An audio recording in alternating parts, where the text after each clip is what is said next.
Disasters and natural calamities can strike at any moment. It waits for no one, and when disaster does strike, it takes more than just the government's efforts to get through such hard times. It takes cooperation, perseverance, and the humanitarian efforts of everyone in the community. It is also during these times that the best and sometimes the worst of humanity comes to light. Such is what Nippon Ichi Software's latest title puts in the forefront. How will you survive when a massive earthquake strikes? What kind of person will you be?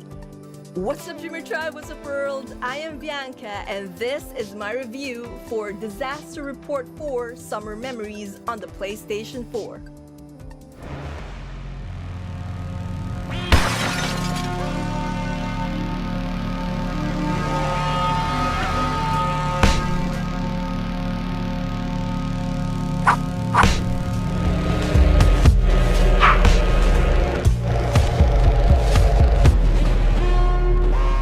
This feels like such a bad time to play a game that has the word disaster on its title, wouldn't you guys say? Considering what's going on around the world right now and how some nations and their political leaders are handling it, it could very well be called a disaster. But more than just a dreary title, Disaster Report 4 Summer Memories is actually a game that provides a glimpse on the resilience of mankind and the challenges we face when disaster strikes. And it is with this in mind that I am featuring this title at this moment, despite some who may say that it is in poor taste to do so on such a time as this. In Disaster Report 4, you are caught up in a massive earthquake and must find a way to survive and return home. Along the way, you meet other people who desire to survive just like you, as well as characters who take advantage of the chaos to profit for themselves or do whatever it is they want.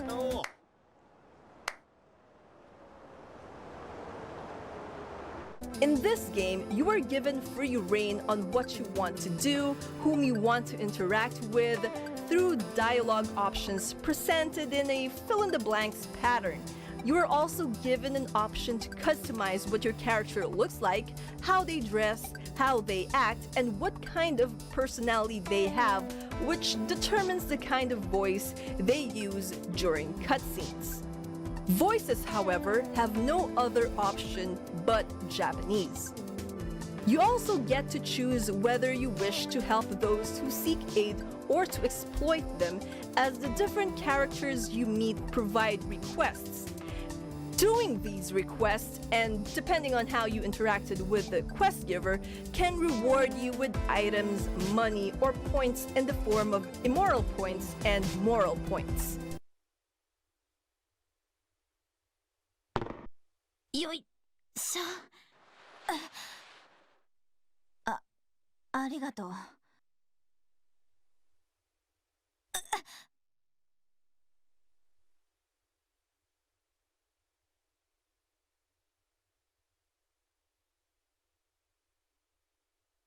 ありがとう。気がついたら真っ暗で、叫んでも誰も来てくれなかったの。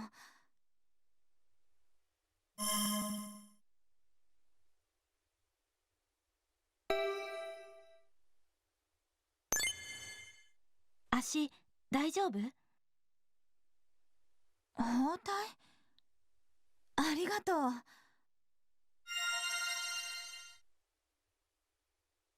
Immoral points are given if you took the more selfish route, like aiding someone in exchange for money or robbing a person, while the moral points are awarded if you did the right or the good thing.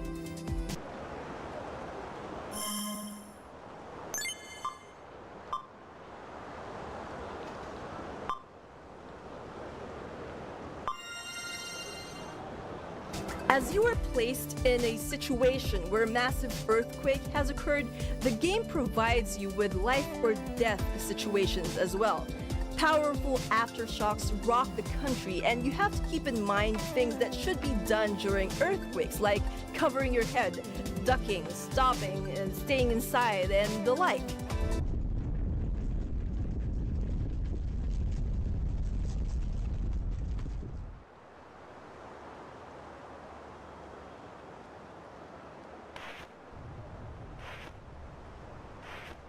The need to survive also brings with it the need to take care of oneself, and this game provides the opportunity to do so via its hunger meter, thirst meter, stress meter, and bladder status.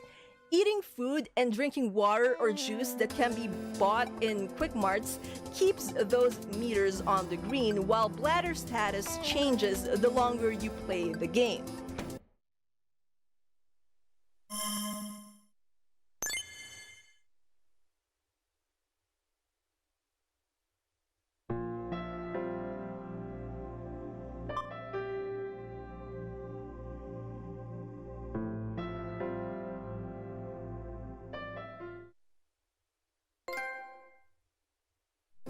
Keeping your character healthy also helps keep the stress at bay.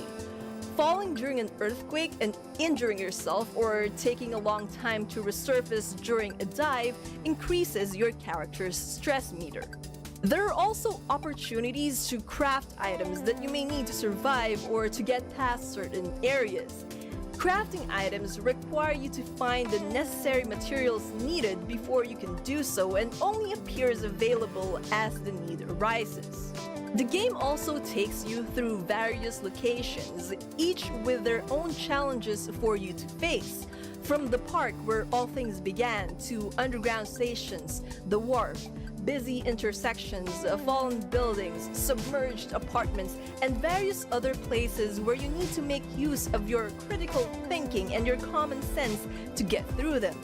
Exploration is also a must, since it is the only way you can obtain items that you would need to progress through certain areas or uncover secrets you would otherwise miss. You can also have a companion in all of this, depending on your choices and interactions. And this makes the game more interesting, as you not only need to think about your well-being, but that of your companion as well. How well you treat your companion and what kind of choices you make determine what kind of ending you get, as the game offers two. One that is hopeful and another that verges on despair. 友也無事でいてね。 There are also collectibles in the game, not just in terms of what your characters can wear, but in the form of compasses and backpacks, which can be upgraded. Though the characters' graphics leave a lot to be desired, what amazes me on this game is how the buildings can be damaged and how they are destroyed when a powerful aftershock occurs. It is done so well that I cannot help but be at awe at its presentation.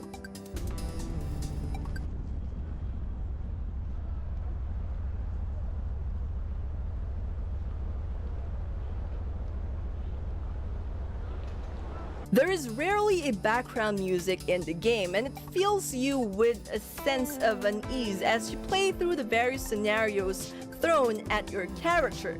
Though during the end of particular scenarios, you are treated to a beautiful song incorporated to these scenes, some dramatic, others uplifting, with beautiful vocals and musical arrangement. The game isn't without problems, however. Lags occur every now and then, especially during the beginning of the game. The default brightness and contrast settings can also be problematic, depending on what kind of TV you have. Camera movement can cause nausea and headache if played too long, or when you rotate the screen too fast, and can often be difficult to work with, as the camera can be quite uncooperative at times, leaving you to end up moving back and forth when moving around corners. Glitches can also occur in the game, like how your companion suddenly disappears or gets stuck, or key items missing and being unable to climb certain climbable locations. Though this can be fixed by entering the title screen and reloading your game, it is still quite annoying to have to do this every now and then. Overall, however, the pros of this title outweigh those problematic aspects. It is an interesting title to dive into and a good role-playing game to immerse yourself in. The separate stories that are interwoven into your own character's journey for survival are beautifully written as well, and how you play and affect these stories are wonderfully done. The consequences of your actions are made apparent to you as well, and in such detail, giving the feature of the player having full reign on what they want to do have a much deeper and intrinsic role in the game.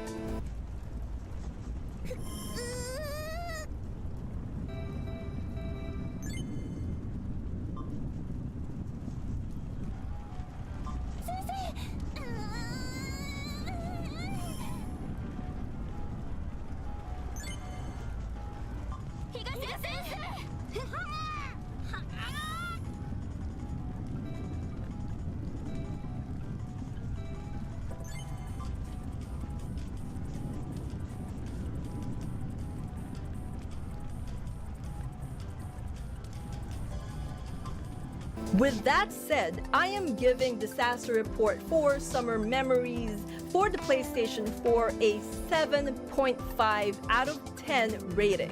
Personally, it was difficult for me to put this title down. With 15 to 20 hours per playthrough and several outcomes that you can get, Disaster Report 4 Summer Memories is a great title to play when you're looking for a game that has an immersive storytelling to it and lots of replayability. It is also one of those games that make you forget just how long you've been playing. The glitches, however, and how the camera can be made it difficult for me to play longer than I wanted and forced me to close the game several times, which is the reason why I gave it the rating that I did.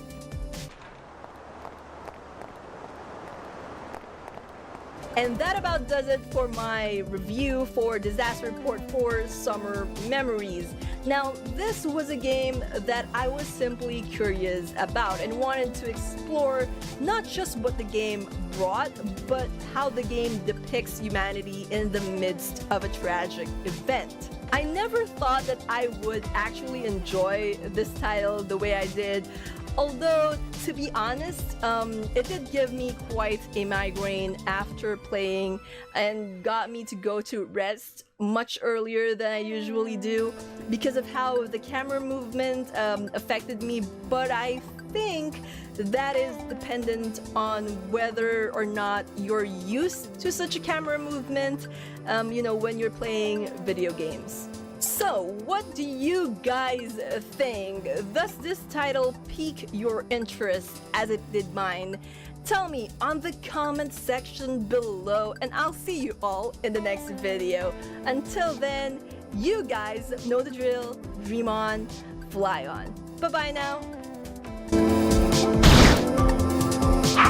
Alright, so there's something that I have to be honest about. I got the review code for this game a couple of, I think, weeks, maybe a month back from Nippon Ichi Software America. They sent me the review code for Disaster Report 4 Summer Memories, and I've been playing it since. Unfortunately, I've actually recorded quite a lot of footage for this game. I finished a playthrough of it.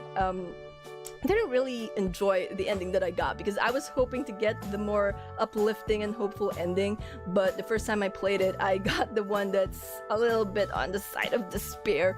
But yeah, I was supposed to upload it just, this review. I was supposed to upload this review just as the embargo was lifted.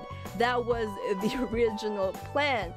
Unfortunately, that plan fell out because I was not able to record, the actual review. I only managed to record the footage, the game footage that I used on this game. The reason for that is because of the quarantine, the enhanced community quarantine, or the lockdown that took effect here in my country, in Luzon, basically. And I wasn't able to record as much, and it's the reason why, videos from me to this channel is quite few right now, and I've been unable to record. I also wasn't feeling well for the past 2 weeks. I only managed to feel better rather. I only managed to feel better a couple of days ago, which is the reason why I wasn't able to record the actual review much earlier and edit everything and, you know, process the video and upload it and stuff like that, and why this review ended up being late. So I apologize for that, especially if you're one of the people who knew that this review was coming and was looking forward to it. I'm really sorry. I also have other reviews that I need to upload.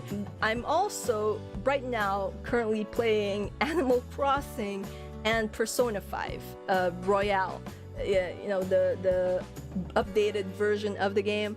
I won't be doing a complete walkthrough a complete playthrough of Animal Crossing, obviously, because I've been playing the game now. I think I'm on my 3rd week of Animal Crossing, but I will be making a video where I give you guys a tour of my island and probably, you know, also give a little bit of review of the game during that, or my thoughts at least of the game during that what do you call this, tour. As for Persona 5 the Royale, I will be doing the same thing that I did with the vanilla version of the game. What else? I think that's about all. I wanted to take this time to add, you know, this end card thing and part of the video to at least give that update, because I didn't want to make a separate video for you guys.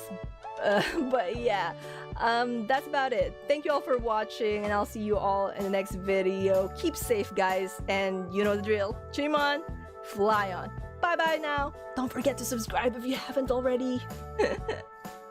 Alright, first off, thank you so much for joining me in today's video. If you like the content of today's video, don't forget to hit that thumbs up to let me know, and share this video to your friends, your family, and everyone you think would enjoy it. And if you haven't, please click the subscribe button to subscribe to my channel and become part of the Dreamer Tribe. And if you've already subscribed and you want to get notified whenever new videos come out, then just click on that bell icon and you'll get notifications whenever new videos are posted here on this channel. And that's about it. Again, hit the subscribe button and the bell icon, and I'll see you all in the next video. Until then, you guys know the drill. Dream on, fly on. Bye bye now.